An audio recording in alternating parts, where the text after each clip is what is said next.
Բարի ձեզ հարգելի հայրենակիցներ, ուղիղ եթերում Նոյան Տապանն է, տաղավարում հյուրընկալել եմ ազգային ժողովի պատգամավոր, միասնական ազգային սահմանադրական կուսակցության վարչության փոխնախագահ Հակոբ Ասլանյանին։ Նոյան Տապանի հետևորդներին հիշեցնեմ, որ մեր ուղիղ եթերները կարող եք հետևել Նոյան Տապանի Patreon-ում, Facebook-յան եւ YouTube-յան էջերում։ Բարի ձեզ, պարոն Ասլանյան, շնորհակալ եմ, որ մեր տաղավարում եք։ Ես էլ եմ շնորհակալ։ Նախընտրական Հայաստանում հանդիպել էինք, խոսել էինք այն հիմնական խնդիրների մասին, որ կարող են եւ հնարավոր է առաջանան ընտրությունների ընթացքում, նաեւ կանխատեսումներ կար հետընտրական գործընթացների հետ կապված, հիմա արդեն հետընտրական գործընթացների մասին առարկայական կարող ենք խոսել եւ պարոն Ասլանյան, հետընտրական խմորումները չեն դադարում։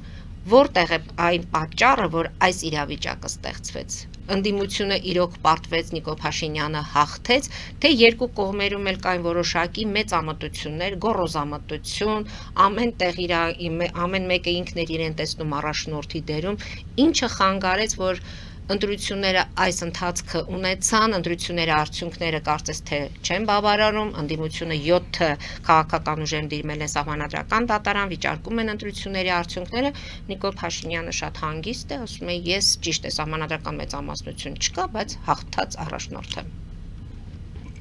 Շնորհակալություն։ Հարցերը այնքան շատ էին։ Ես ուզում եմ ընթացքի մասին ու հետընտրական ձեզ չընդհատեմ։ Հիշում եք, դեռևս մինչև ընտրությունները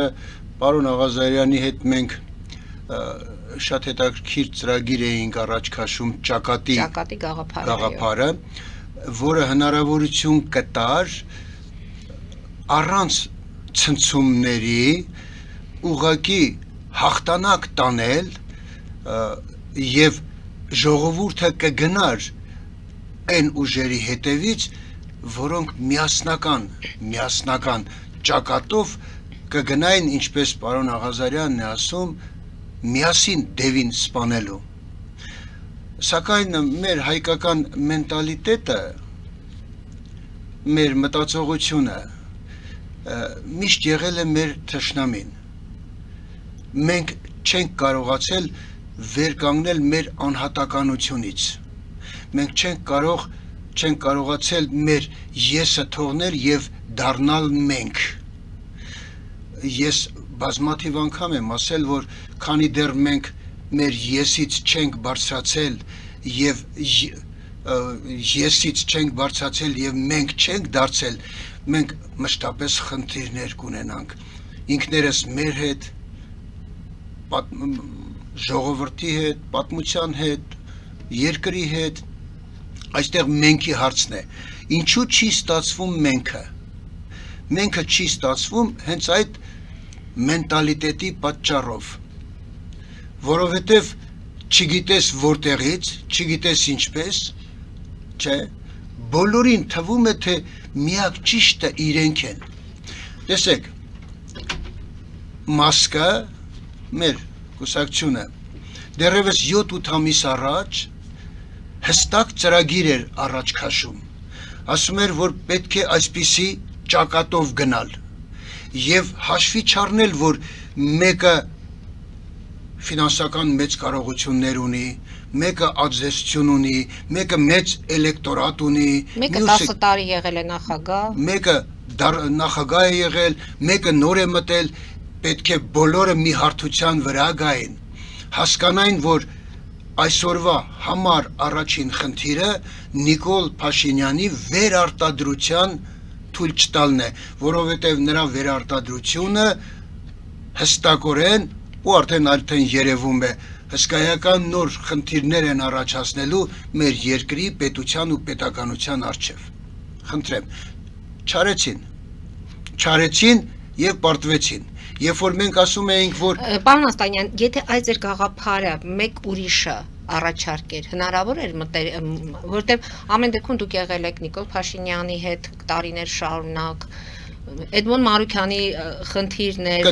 կներեք, հիմա ես եթե մեկ ուրիշի առաջարկը լիներ, ընդունելի կլիներ, թե անկախ ես կարծում եմ, որ հենց այդտեղ պետք էր մտածել, որ մեկ ուրիշը չէր կարող լինել, որովհետև գիտեք ինչու, որովհետև պարոն Աղազարյան եւ Ասլանյան զույգը երկար ժամանակ Նիկոլ Փաշինյանի կողքին եղել էր ու շատ լավ ներսից գիտեր, թե ինչպես պետք է պայքարել այդ process-ի դեմ։ Ոչ ոք բացի մեզանից առաջ չքաշեց այդ ճակատի գաղափարը։ Կներեք, իսկ մենք առաջ քաշեցինք, ինչու առաջ քաշեցինք, որովհետև մենք ներսից գիտենք, որ դա կարելի է իրականացնել միայն ամբողջական ճակատի ու մեր ասած ճակատի ձևով, երբ որ մարդիկ ասեն, կներեք անունները չեմ տալիս, բայց այսպես Պողոս, Պետրոս, Մարտիրոս, մենք երեքս էլ ունենք հակասություններ, բայց Պողոս, Պետրոս, Մարտիրոս, մեր նպատակը Նիկոլ Փաշինյանին թույլ չտալն է, որ վերարտադրվի։ Մենք առաջին քայլով վերարտադրությունը արգելում ենք, 3-ից 4 ամսվա կտրվածքով ստեղծում ենք նոր կառավարություն եւ այդ կառավարությունը, որը չունի իշխանական ռեսուրսներ, չունի պատժամիջոցներ, չունի վերահսկողություն ամբողջ հասարակության վրա, նշանակում են նոր իրական արտահերտ ընտրություններ եւ այդ դեպքում յուրաքանչյուրս դրանից հետո գնում ենք ժողովրդի մոտ, ասում ենք իմ ծրագիրը սա է, ինձ ընդունեք, իմ ծրագիրը սա է, ինձ ընտրեք եւ այս դեպքում ոչ ոք չի դժգոհի, միայն պետք էր հասկանալ այդքանը, ասենք մեր ձևովին մեկը, հասկացանք, որ դուք մեծ ռեսուրսների եք տիրապետում, հասկացանք, որ դուք հնարավորություն ունեիք, բայց միթե դժվար էր ընկալել այդ բանը, որ միևնույն է ձեզ Նիկոլ Փաշինյանը ստանդարտ մտածողությամբ ոչնչացնելու է, գցելու է այսօրը, չգիտեմ խորհուրդ տամ թե չէ, գոյություն ունի այսպիսի մի անձնավորություն, Դբոնա, որը աշխատություններ ունի ոչ ստանդարտ մտածողության մասին։ Այ ճակատը Նիկոլ Փաշինյանի համար ոչ ստանդարտ մտածողության փորձ էր, որովհետև ինքը Նիկոլ Փաշինյանն էլ ստանդարտ մտածողությամբ է գնում եւ ստանդարտ մտածողությամբ Նիկոլ Փաշինյանը միշտ հաղթելու է։ Նիկոլ Փաշինյանին պետք է հաղթել ոչ ստանդարտ մտածողությամբ, որովհետև օրինակ այդ ճակատի դեպքում Նիկոլ Փաշինյանը չէր կարողանա հասկանալ, թե ասենք օրինակ Պողոս, Պետրոս, Մարտիրոս, Կիրակոս եւ այլն, նույնիսկ այն մարդիկ, ովքեր ընդամենը 1000 ձայն պետք է ստանային, հավասար մակարդակով կանգնած էին բոլորի կողքին եւ ասում էին մենք բոլորով գնում ենք Նիկոլ Փաշինյանին վերարտադրությունը թույլ չտալու։ Գիտեք, դա ուղղակի շոկ կառաջացներ իրանց մեջ եւ հետո նա չէր հասկանա, թե որ կողմին խփի։ Հիմա նույն ոչ ստանդարտ մտածողությամբ ես ուզում եմ նորից ընդդիմությանը նոր առաջարկ անել։ Որն է դա, որ ուղղակիորեն սիրելիներս ժողովրդին փողոց մի հանեք, որովհետև ժողովրդին եթե դուք փողոց հանեցիք, ընդամենը կարճ ժամանակ հետո Նիկոլ Փաշինյանը իր ամբողջ ապարատով ինչ կանի,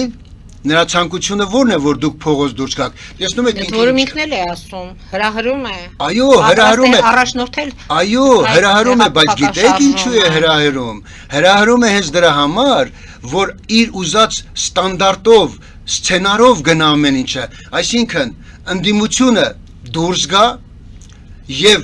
ինքը բացահայտի ընդդիմության այն ամբողջ ակտիվիստներին, տասնյակներ, հարյուրյակներ եւ գլխատի ամբողջ շարժումը եւ իր համար հանգիստ նստի։ Դրա համար պետք չէ փողոց դուրս գալ։ Իզուր տեղը փողոց դուրս մի եկեք, սիրելիներս, որովհետեւ դրանով դուք ընդհանրապես կսպանեք ամբողջ պայքարը։ Պետք է պայքարին ուրիշ տեսակ ընդունել։ Հիմա գալիս ենք արդեն հետ ընտրականին։ Այո, եթե լսեն մեր խոսքը,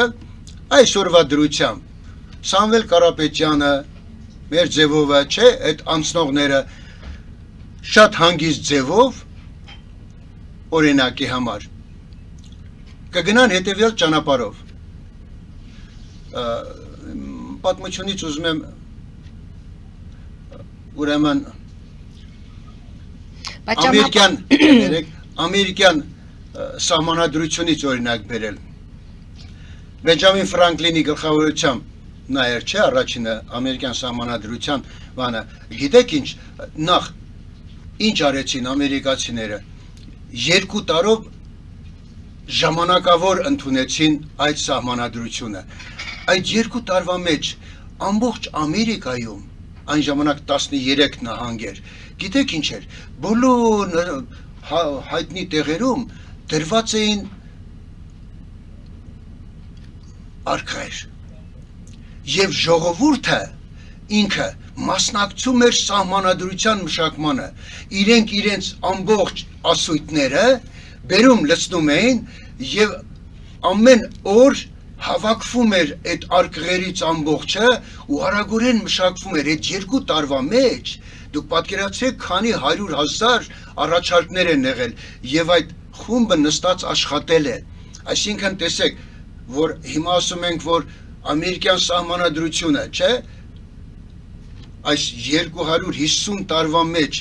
ընդամենը 51 պապրավկայի է ստացել, ինչի շնորհիվ է, որ ամբողջ ժողովուրդը ինքը տեսել է վաղվա օրվա մեջ իր սահմանադրությունը։ Հիմա ես ինչ եմ առաջարկում։ Անցնող ուժերը, չանցնող ուժերը, բոլոր կարող ուժերը հավաքվում են առանց աղմուկի եւ մշակում են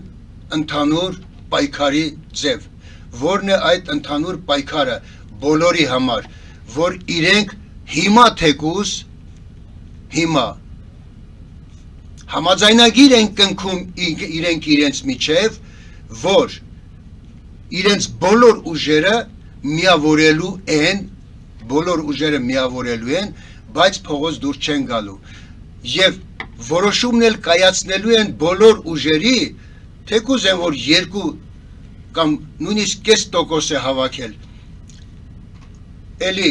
15-20 հազար մարդու ձայն է, եւ նրա ներկայացուցիչը նույնպես իր խոսքը պետք է ունենա այնտեղ։ Մի խոսքով կարծես թե նորից ճակատի հարցն է, եթե ճակատով չգնան, հիմա նորից կտապալվեն, այսինքն փողոց դուրս կգան, Նիկոլ Փաշինյանը հստակ ձևով կբացահայտի բոլոր ղեկավարներին, ակտիվիստներին եւ նրանց մեղադրանք ներկայացնելով հակապետական գործունեության մեջ գեղեցիկ սիրով բոլորի հարցերը կլուծի, այն որ ասում է կլցնեմ ԱԱՑ-ի պատվալները, կլցնեմ բանտերը, չէ, կանի եւ այդ ժամանակ ժողովուրդը մնալով առանց ղեկավարության, ժողովուրդը կվերածվի ամբոխի։ Բայց պարոն Աստանյան, տեսեք, ասում եք, եթե փողոց դուրս գան կբացահայտի ակտիվիստներին։ Առանց փողոց դուրս գալու Նիկոլ Փաշինյանը արդեն ոմանց նկատմամբ կիրառում է նույն Ռոբերտ Քոչարյանի հետ կապված լավ բառացեցիք, ոմանց նկատմամբ։ Ինչ կարող է այդպես մասսայաբար անել եւ օրինակ, եթե դուրս գան, հո Ռոբերտ Քոչարյանն ու մյուսը մի քանիսը մի տասնյակը չեն ղեկավարելու, շատ ակտիվիստներ կան, ես կուզենայի, որ այդ ակտիվիստների կյանքը իզուր տեղը չվտանգեին, պետք է հանգիստ, պետք է սխեմա ստեղծել ամբողջությամբ։ Նիկոլ Փաշինյանի հետ գործ ունենալով պետք է այդ քաղաքական ակտիվը գուրգուրել, պահպանել հաջորդ քայլերի համար։ Անպայման։ Իսկ այսպես ասած պետք է հասկանալ, օրինակ Նարեկ Կարապետյանը չպետք է մտածի, որ եթե իրենք շուրջ 24% են հավաքել, իսկ Էդմոն Մարուքյանը, ասենք 0.5% է, ինքը նրանից բարձր է, ոչ, գուցե տնտեսապես ուժեղ է, բայց Էդմոն Մարուքյանը ինքը կլասիկ գործիչ է եւ հնարավոր չէ եւ հետո խոսքս Մարուքյանին չի վերաբերվում, մյուսներին չի վերաբերվում, ընդհանրապես մի ժողովրդական լավ միտք կա, ասում է խելացի մարդը լսում է նույնիսկ հիմարին, որովհետև այդ հիմարը կարող է պատահաբար խելացի խոսք ասել։ այդ դա է հաղթանակի բանալին, որ դու կարողանում ես ամբողջությամբ ղեկավարել այն միտքը, որը կա, մեկից մեկ միավոր վերցնել, մեկից կես միավոր վերցնել, մեկից 3 միավոր, մեկից 10 միավոր եւ արդյունքում ստանալ 15։ Հիմա համախմբման կոչ է անում Սամվել Կարապետյանը, ում վրա է մնում այդ ծանրությունը համախմբում իրականացնելը։ Ես տեսա համախմբման կոչը, բայց ես չտեսա համախմբման կոչի իրական գործելակերպը։ Օրինակի համար այդ կոչը առ ոչինչ էր ինձ համար, որովհետև կոչի մեջ կոնկրետավորված չէր ասում, կոնկրետավորված պետք է լինի, Այսինքն պետք է կոնկրետ ժամկետ, կոնկրետ մամկետ, պետք է ասի, սիրելիներս, ովքեր ցանկանում են իրենց ներդրումն ունենալ, ովքեր պատրաստ են իրենց ներդրումն ունենալ, ովքեր հասկանում են, թե ինչ պետք է անեն, ձեզ խնդրում ենք, բանավոր, գրավոր կամ ֆիզիկական ձեր ներկայությամբ ապահովեք այն բոլոր դաշտը, որտեղ տեղի կունենա այդ սինթեզը, եթե նա չգնա բոլոր ուժերի սինթեզման ճանապարհով, ապա ոչինչ չի ստացվի։ Չպետք է կանչել, ասել մենք ամենամեծ ձայնն ենք, մեզ պետք է լսեք, ոչ, սիրելիներս, իսկ դուք նման միտում նկատում եք։ ոչ, առայժմ ոչ, ցավալին այն է, որ իրենք շարունակում են այդպես, օրինակ նախորդ հաղորդման ժամանակ պարոն Աղազարյանը մի լավ բան ասեց, որ ուզում եմ նաև կրկնել,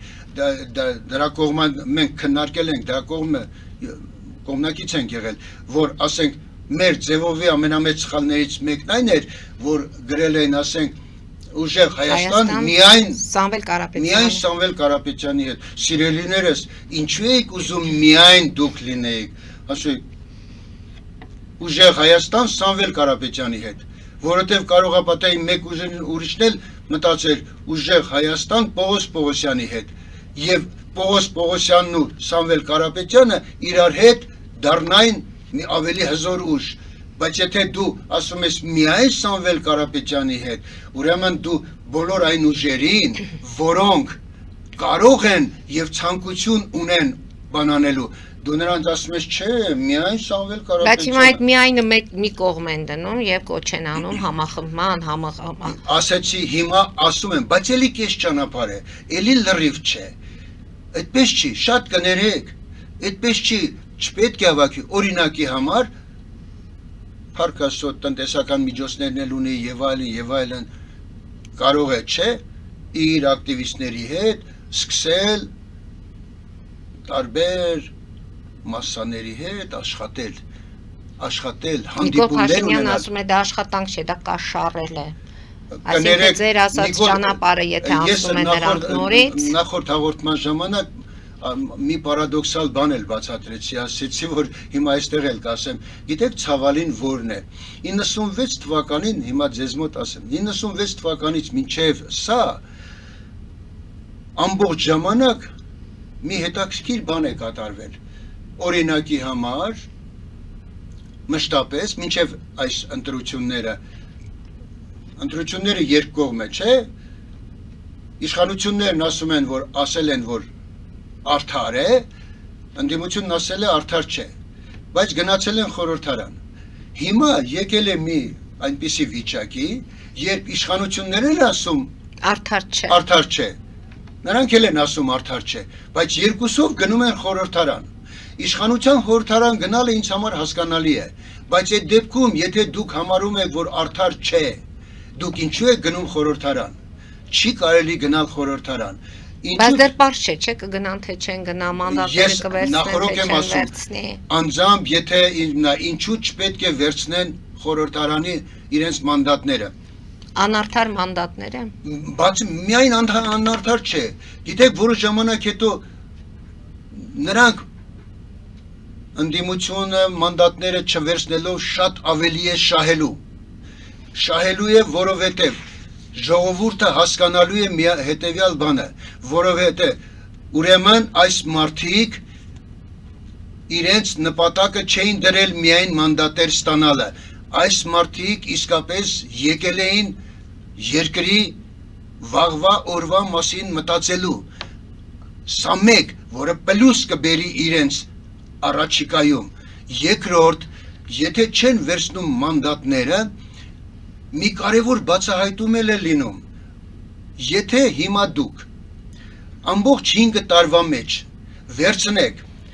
թե իշխանությունն ու նախորդ ընդդիմությունը ամբողջ ժամանակ ինչ են արել խորհրդարանում, դուք կտեսնեք, որ դա վեր չի բարձրացել սովորական, ինչպես ասում են, բեսեդկայից, որտեղ մարդիկ նստած կամ իրար վրա գորգռացել են, կամ իրար շիշ են իրար վրա նետել, շիշ են նետել եւ այլ։ Հիմա տեսեք ինչ է կատարվել։ Եվ ես ասել եմ, որ եթե նրանց խոսույթից այդ իրենց ամբողջը հանես շպրտես, մեջտեղը բան չի մնա, ոչինչ չի մնա, այսինքն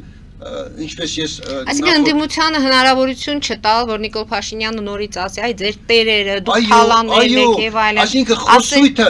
տեսեք էլի ոչ ստանդարտ մտածողություններ։ Պարոն Աստանյան, առանց իրենց էլ կարող է ասել, չեն ասել, ես ձեզ ասեմ չեն ասի, գիտեք ինչ։ Բայց չէ որ իրենք դահլիճում ներկա չեն լինում, բայց Նիկոլ Փաշինյանը կարողանում է նրանց։ Իրոպե, այ դուք տեսնում եք, որ դուք գնում եք նորից ստանդարտ մտածողությամբ, ոչ ստանդարտ մտածողությունը հետեւյալը, դուք պետք է մտածեիք։ Նկատի կունեք, որ մի օր կհոգնեն, էլ արդեն ասելիք չի։ Ոչ թե կհոգնեն, կարճ ժամանակ հետո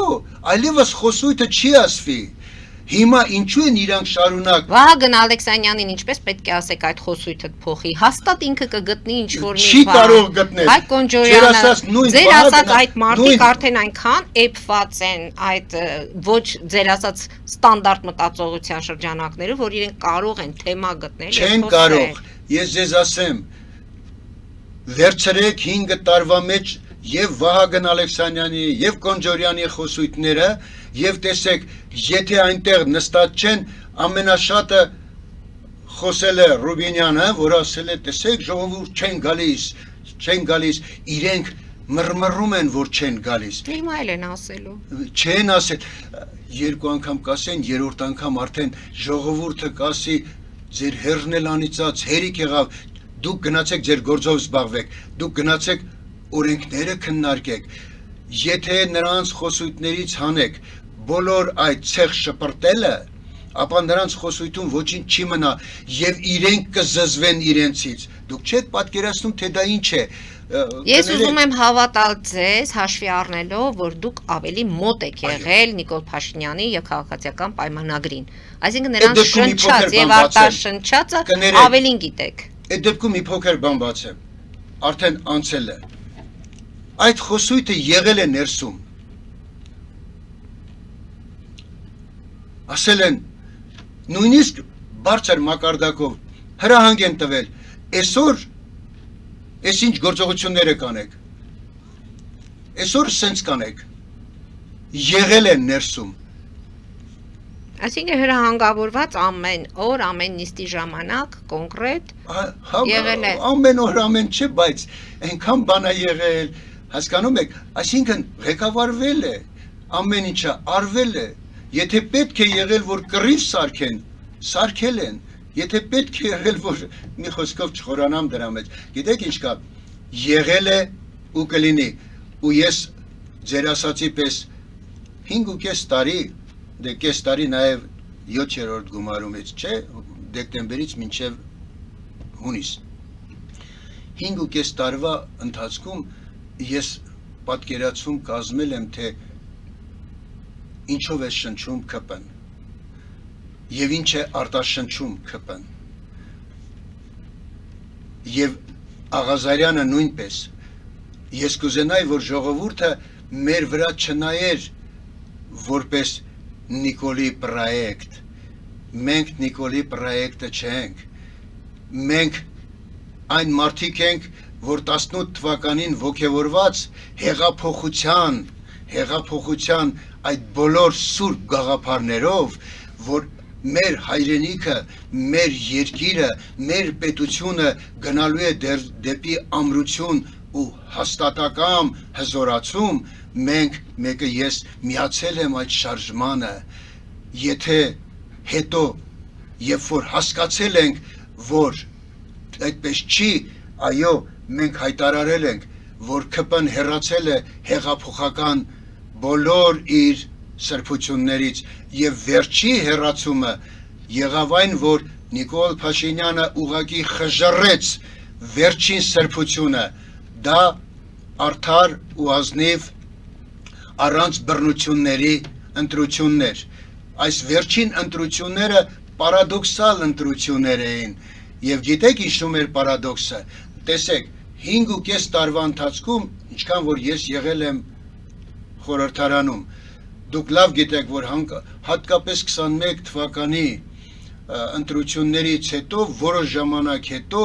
արագորեն սկսեց Նիկոլ Փաշինյանի հեղինակությունը իջնել, եւ այդ 5 տարվա մեջ մոտավորապես մի 2.5 անգամ կորցրեց հեղինակությունը, 24% էր, 23% էր ռեսուրսներով միասին, ճիշտ է թե ոչ։ Հիմա,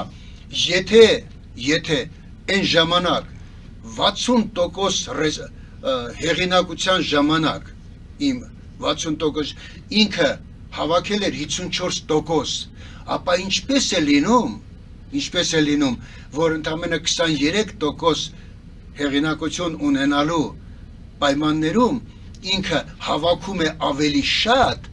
քան նախորդ, որովհետև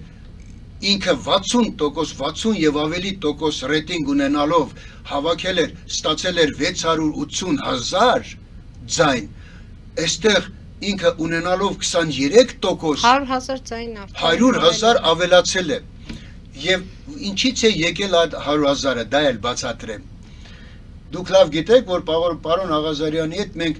ինչքան մեծ աշխատանք արեցինք, շարունակ խոսելով, որ պետք է ակտիվ լինիք, ձեր տաղավարում բազմաթիվ անգամ ասել ենք պետք է գաք, իրենք շատ լավ հետևում էին այդ բոլորին, եւ բոլորի ուղեղում, շատերի ուղեղում մտավ, որ պետք է ընտրությունները անեն, եւ մենք թիվ էինք ասել, չէ, որ 1.5 միլիոնի դեպքում նա եթե խախտումներ չանի, 35%-ից ավել չի ստանալու, որովհետև եթե հաշվենք, որ 680,000-ը մոտավորապես պետք է կիսվի, որովհետև ռեյտինգը այդքան իջել է, ճիշտ է թե ոչ, 700,000-ն են 350,000, 350,000-ը 1.5 միլիոնի դեպքում ինքը 35% էլ չի կազմում, հասկանում եք, դրա համար ես ասում եի, որ 35%, հիմա, ամենայն հավանականությամբ, Նիկոլ Փաշինյանը հասկանալով, որ ժողովուրդ անակնկալ է անելու ու իսկապես 1.5 միլիոնի չափ կգա, ինքը սկզբունք էր դրել, ըստ երևույթին, որ ոչ միայն այդ 680,000-ը պետք է պահանջվի, այլև 100,000 էլ ավելանա, ռեյտինգի այդպես ցածր մակարդակի պայմաններում, եւ արեցին, դա արեցին այն բանից հետո, երբ գիշերը ընդամենը 3 ժամ հետո, ինքը հրահանգ տվեց, մենք հաղթել ենք, այսինքն կենտրոնական ընտրական հանձնաժողով։ Այսինքն Նիկոլ Փաշինյան ուներ եւ պլան A եւ պլան B։ Այո։ Իսկ ընդդիմությունը չուներ, ընդամենը մեկ պլան եւ գնում էր զուտ ընտրություններ։ Այո, հասկա, որովհետև Նիկոլ Փաշինյանը միշտ գնացել է ոչ ստանդարտ մտածողությամբ եւ Նիկոլ Փաշինյանին կարելի է հաղթել միայն ոչ ստանդարտ մտածողությամբ։ Սիրելիներս, ընդդիմադիրներ ջան, եկեք հավաքվենք ոչ ստանդարտ մտածողությամբ Նիկոլ Փաշինյանին, ինչպես ասում են, շախմատի մեջ շախ ու մատ անենք։ Եթե իրականում այդ ընդդիմությունը ուզում է, որ Նիկոլ Փաշինյանը չլինի իշխանության, եկանք հասանք դրան, այո, եթե այդ ընդդիմությունը ոչ թե գնում է, որպիսի ապահովի Նիկոլ Փաշինյանի հետագա կամ ապահովեն իրենց ունեցվածքը, ինչպես ժողովուրդն են ասում, գնում են։ Այո, եթե իրենք կեղծ չեն, իսկ եթե կեղծ են, ասելու բան չկա, եթե կեղծ չեն, առաջինը կսկսվի նրանից, որ նրանք չեն վերցնի բանը, մանդատները չեն վերցնի, գիտեք այդ դեպքում ինչ կստացվի, որովհետև, տեսեք, պարոն Աղազարյանը շատ ճիշտ էր ասում, որ հստակ բանակցություններ է գնում, մենք այդ պարոն Աղազարյանի հետ, մենք վերլուծական կենտրոն ունենք մեր մեջ, ուրեմն, Տեսեք ինչ կատարվեց։ Մինչև վերջի րոպեները, այդ մասը, որ իրար խառնում ենք եւ բաժանում ենք, շատ պարադոքսալ բաներ կան։ Առաջին, մինչև վերջի րոպեն, ուրեմն ըստ երևույթին բանակցություններ էր գնում, որ ԲՀԿ-ն կանցնի, թե չի անցնի, որտեվ եթե ԲՀԿ-ն անցնում էր, Նիկոլ Փաշինյանը պարտադրելու էր, որ 5 ձայնը իրենը լինեն, ԲՀԿ-ի, եւ այդ դեպքում ինքը սահմանադրական մեծամասնություն էր ապահովում, հիմա, չէ, սահմանադրական մեծամասնություն էր, իսկ եթե ԲՀԿ-ն չի համաձայնվում, այդ դեպքում ինքը ստանում է 3 ձայն եւ այդ դեպքում կայուն մեծամասնություն է ստանում, որից սահմանադրական մեծամասնության հասնելը շատ հեշտ է, եթե ընդդիմությունը գնա այնտեղ եւ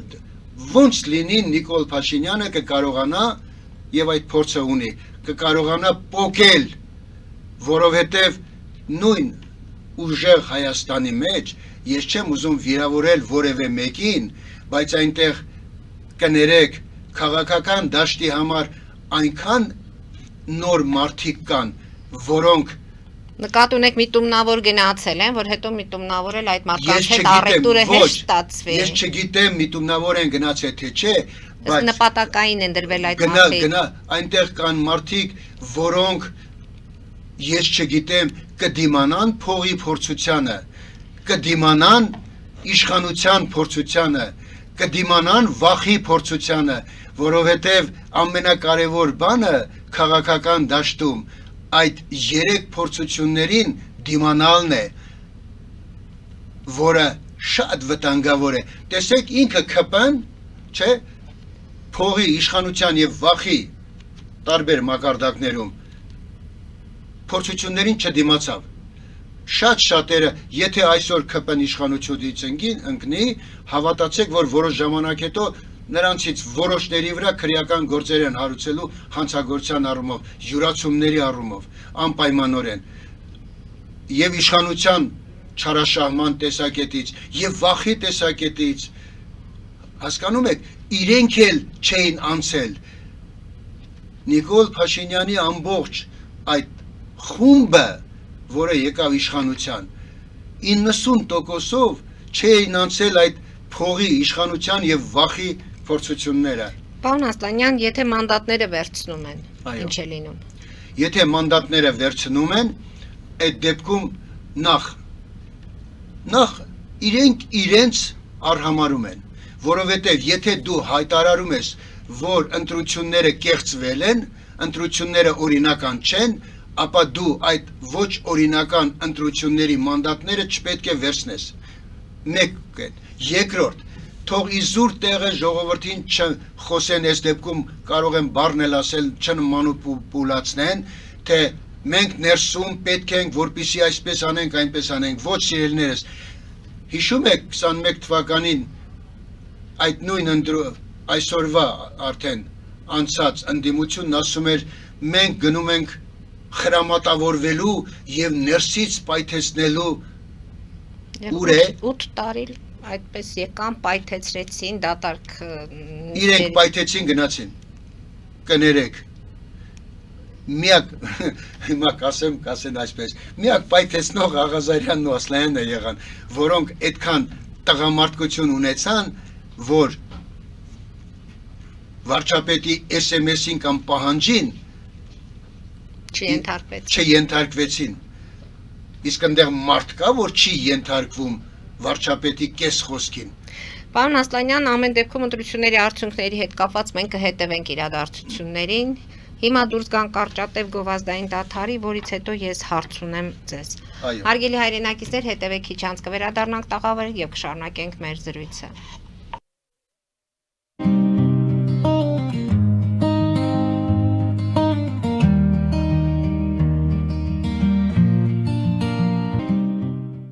Ֆելիչե ժամանակակից ատամնաբուժական կլինիկա։ Այստեղ հարմարավետությունն ու խնամքն առաջնային են։ Այստեղ կիրառվում են ատամնաբուժական ամենաժամանակակից տեխնոլոգիաներ, ճշգրիտ ախտորոշում, արդյունավետ բուժում, նուրբ փորձառություն եւ անհատական մոտեցում։ Սկսած սովորական մանրուքներից մինչև առաջադեմ ընթացակարգեր, այստեղ դուք գտնվում եք բարձր որակավորում ունեցող եւ փորձառու ատամնաբուժական մասնագետների ձեռքերում։ Մեր բարեկամական եւ հյուրընկալ անձնակազմն այստեղ է յուրաքանչյուր այցը հաճելի դարձնելու համար։ Ֆելիչե, ձեր առողջ եւ ամենաերջանիկ շպիտը սկսվում է այստեղից։ Եկեք եւ բացահայտեք նորարարության փորձագիտության եւ կարեկցանքի կատարյալ համադրությունը։ Երևան Փոստը Գրանադա Հյուզում տեղեկացնում է։ Դրամական փոխանցումներ 1%-ով։ Օդանավով 1 պաունդը 2.99։ Նավով ուղարկեք 1 արկղ, երկրորդ արկղը անվճար։ Ավտոմեքենաների փոխադրում անհավատալի արժեքներով։ Ինչպես նաև կահույք եւ մեծ չափի բեռների փոխադրում։ Jackpot հագուստի խանութը երկրորդ մասնաճյուղն է բացել Գլենդելի սրտում, որտեղ կարող եք ձեռք բերել եվրոպական եւ ամերիկյան ընտիր հագուստեղեն, կոշկեղեն, աքսեսուարներ, պայուսակներ ամենահարմար արժեքներով։ Նաև կարող եք ցանկացած ապրանք պատվիրել եւ ձեռք բերել կարճ ժամանակում։ Jackpot-ի Գլենդելի հասցեն է 1135 North Pacific Avenue, հեռախոս 818 813 2252։ Jackpot հագուստի լավագույն կենտրոնը Գլենդելում։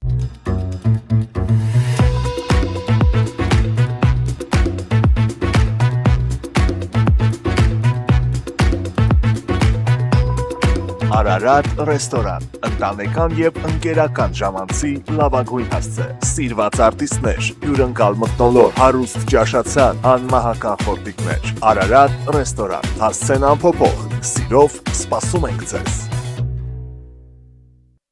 Լավագույն պաղպաղակ, բնական, համեղ եւ մատչելի գներով պաղպաղակը կարող եք ձեռք բերել բոլոր հայկական խանութներում։ Պահանջեք հայկական պաղպաղակ, Թամարա պաղպաղակ։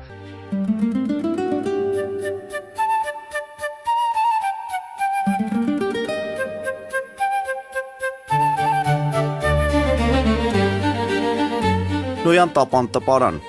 Նոյան տապան հրատարակչություն, շարվածքից մինչև տպագրում, զանգահարեք, գրեք, այցելեք, միասին պատրաստենք ձեր գիրքը, ամսագիրը կամ թերթը, որտեղ նշվելու է, տպագրված է Նոյան տապանում։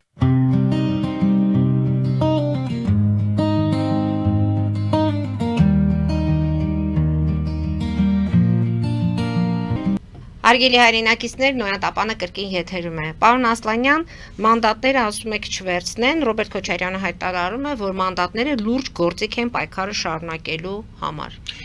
Այն ժամանակ ուներ 28 մանդատ, հիմա 11-ն է։ Հենց դա է ուզում ասել, ես երկար չեմ ուզում խոսել, լուրջ գործիքը, երբ որ 28 մանդատ էր, լուրջ գործիքը ոչինչ չարեց, 11 մանդատը լուրջ գործիք չի կարող լինել։ Սա մեկ դա ֆիկցիա է, կներեք դա պոպուլիզմ է եւ ես գտնում եմ որ չպետք է դրա հետ հույս կապեն, որովհետեւ ուղղակի պետք է չվերցնել։ Ընտրությունների թեման համար ենք այսօր այսքանով ավարտենք, ափսոս որ ավելի ժամանակ չունենք։ Հետևենք իրադարձություններին, քանի որ ավելի կարևոր հարցեր ունեմ ձեզ հարցնելու, ուզում եմ ձեր կարծիքը իմանամ։ Օրդուբադ քաղաքում հունիսի 18-ից 19 անցկացվեց Վերադարձ Արևմտյան Ադրբեջան խորագրով 3-րդ փառատոնը։ Կազմակերպիչները դրանք Ադրբեջանի նախագահի լիազոր ներկայացուցիչներ, գիտության կրթության իրենց նախագահը, մի խոսքով հայտարարություններ հնչեցրին եւ Ալիևն էլ առիթը բաց չթողեց մեկ այլ տեղում հայտարարություններ արել եւ հիշեցնելու նորից հայեր իրենց հանդեպ ինչեր են արել, մի խոսքով, քանի որ ժամանակը կարճ է, ուզում եմ ձեր շնորհակալություն, իհարկե այնպիսի հարց բարձրացրիք, որ չէի կարող ես կողքով անցնել։ Ուրեմն սկսեմ նրանից, որ զարմանալ կարելի է, որ այս իշխանություններն ասում են մենք այդպիսի օրակարգ չունենք։ Բնական է, որ մենք այդպիսի օրակարգ չունենք։ Օրակարգը բերում է ընդդիմություն այդ Արցախի դրոշները տվադրելով։ Այդ օրակարգը բերում է Թուրքիան։ Այդ օրակարգը բերել է Թուրքիան։ Ես ուզում եմ այս իշխանություններին հարց տալ։ Վերջին 200 տարվա մեջ կարող են նրանք ցույց տալ մեկ որևէ մի բան 200 տարվա մեջ, որ թուրքերը իրենց օրակարգը ունեցել են հայերին ոչնչացումը եւ դա չեն իրականացրել։ Վերջին 200 տարվա մեջ ինչ օրակարգ որ թուրքերը դրել են, հայերի նկատմամբ կատարել են։ Օրինակի համար ասենք 1894-96 թվականների Աբդուլ Համիդյան կոտորածները, հո հայերի օրակարգը չէր կոտորվելը, թուրքերի օրակարգն էր։ 9 թվականի Ադանայի ողբերգությունն ու կոտորածները, ում օրակարգն էր, թուրքերի օրակարգն էր։ 15 թվականի մինչև 23 թվականը հայկական մեծ եղեռնը, ում օրակարգն էր, հայերի օրակարգն էր, թուրքերի օրակարգն էր։ Արցախը հայաթափելը ում օրակարգն էր, հայերի օրակարգն էր, այսպես ես զարմանում եմ, որ կարող են այդպես տգետ ձևով ասել, դա մեր օրակարգում չկա։ Բնական է, որ մեր օրակարգում չի լինելու։ Դա Թուրքի օրակարգում է, եւ տեսեք 18-ին խայտարակություն, եւ այդքանից հետո դեռ այս իշխանությունները կարողանում են ժողովրդի աչքի մեջ նայել։ Ինչ տեղի ունեցավ։ Այնտեղ ներկա էր Ադրբեջանի Միլի Մեջլիսի փոխնախագահը, որը ելույթ ունեցավ։ Աշկերովը, որը ասում է, ընդ որում ասում է, որ միջազգային հանրությանն էլ պետք է կարողանանք այս բոլոր թեզերը տեղավորել եւ թողեք ասեմ, հիմա տեսեք ինչ մակարդակ է։ Միլի Մեջլիսի փոխնախագահ, այսինքն ազգային ժողովի փոխնախագահի պաշտոնով է, բերանով է, դա փողոցում սովորական մի ադրբեջանցու ասած չէ, դա պետական մարդ է, կրթության նախարարը։ Թողնենք, որ այդ հասարակական կազմակերպությունը Արևմտյան Ադրբեջան կազմակերպությունը, բայց ֆինանսավորվում է նախագահի, բայց ֆինանսավորվում է պետության կողմից, թողնենք նախագահ, պետության կողմից, այսինքն դա պետական գործառույթ է, եւ բազմաթիվ պատգամավորներ, հասարակական գործիչներ, այսինքն երբ նրանց ավելի քան 30-ից ավելի ելույթները նայում ես, պարզ զգում ես, որ իրենց օրակարգը դա է, եւ ինչ պարտադրանք, ասում է Հայաստանը պարտավոր է ապահովել մեր քաղաքացիների իրենց նախնիների բնակավայրերը վերադառնալը, որովհետև դա իրենց պատմական հողն է։ Դուք հասկանում եք ինչ է։ Եվ ամփոփենք դրան էլ այն, որ ընդամենը մի 2 օր առաջ, դրանից հետո Թուրքիան վերջնականապես բացեց նաև իր քարտերը, ասելով, որ այսուհետև Թրամփի ուղին չի կարող լինել Թրամփի ուղի, պետք է կոչվի Թուրանի ուղի։ Այսինքն այն, որ Հայաստանը սեպի պես խրված է երկու թուրանական այս ամբողջ աշխարհի միջև, Հայաստանը պետք է այդտեղից վերանա, որպեսզի ամբողջ թուրանական աշխարհը միասնական լինի եւ այսօրվա իշխանությունները իրենց օրակարգում դա չեն տեսնում։ Շնորհակալություն պարոն Ասլանյան, մեր հաղորդման ժամանակը մոտեցավ ավարտին, կարծում եմ հնարավորություն կունենանք ելի հանդիպելու,